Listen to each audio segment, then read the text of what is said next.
Hello guys! Welcome back to my channel. So ngayong araw po ang gagawin natin ay babawasan natin ang ating buhok dahil sobrang haba niya na at nag-i-start na po yung summer dito sa Israel kaya naisipan kong bawasan yung ating buhok.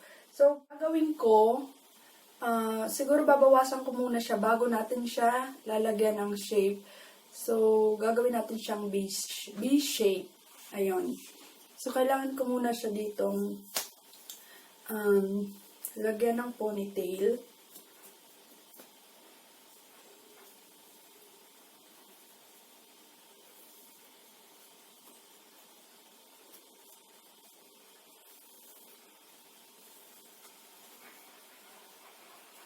Ay, hindi maayos yung pagkaka-pony ko.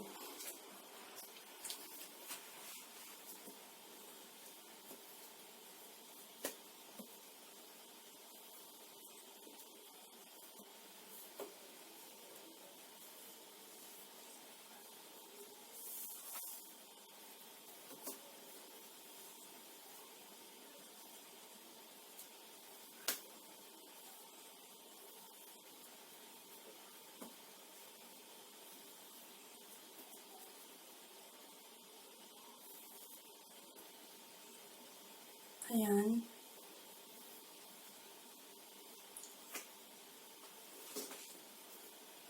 So, lagyan natin ulit dito para hindi magkalat yung ating buhok pag pinutulan natin.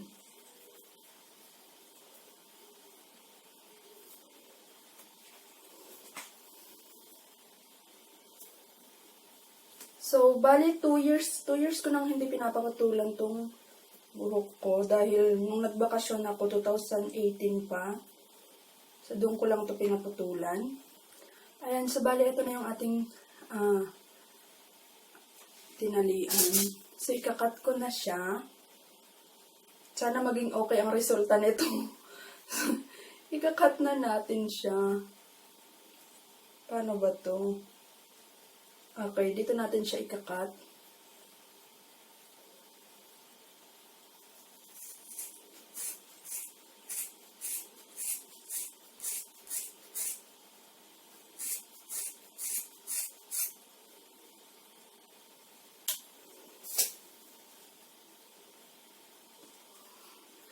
May gulay. Sana maging okay ang resulta nito.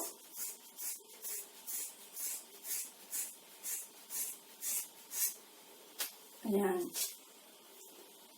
Okay, so, check natin kung anong itsura ng ating buhok.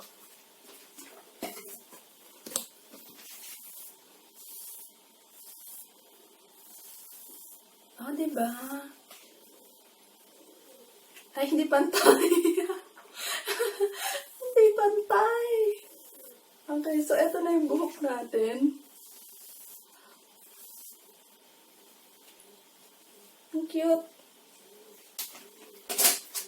Okay, so, I think kailangan ko siyang pantayin dito.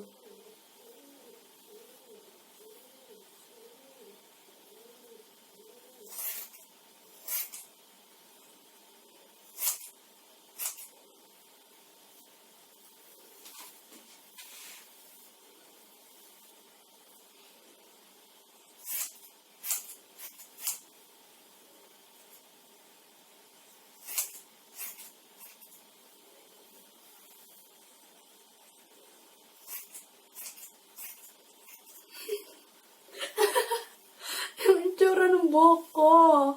Ano nangyari? So, gagawin natin siyang B-shape, di ba?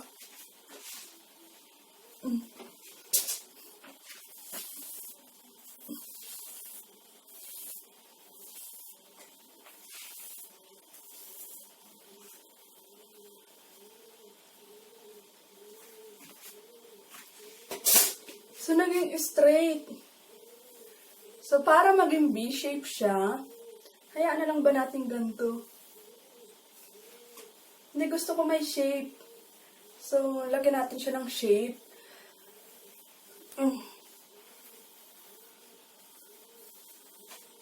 So, ganito mag-shape.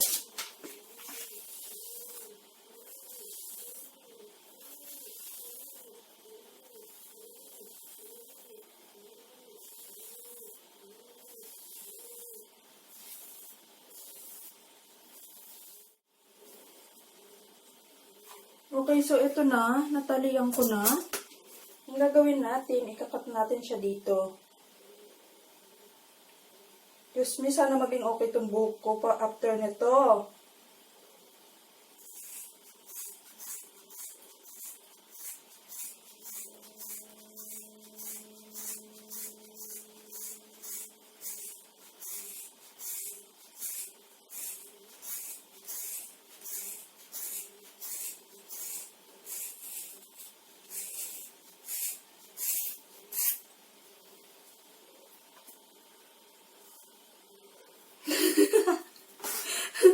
So, ano na kayang itsura ng buhok ko ngayon? Okay, tinanggalan ko na siya ng another pa. Napakahaba pa nung natanggal ko. Hala! Ang iksi! Ang iksi na! Wait! Anyari?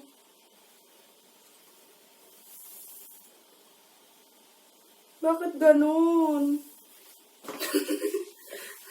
Ang iksi! Okay, so, ito na yung buhok natin. Anyari sa V-shape natin.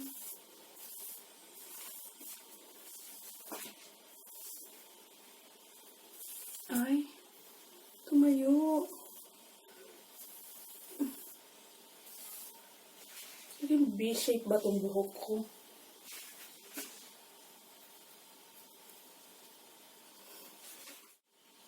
So, eto na nga guys, ang ating kinalabasan. Nilagyan ko lang siya ng konting oil. Ayan. Pero hindi siya naging V-shape. Ewan ko kung anong shape to. Hindi siya V-shape. Tingnan nyo sa likuran. Ayan.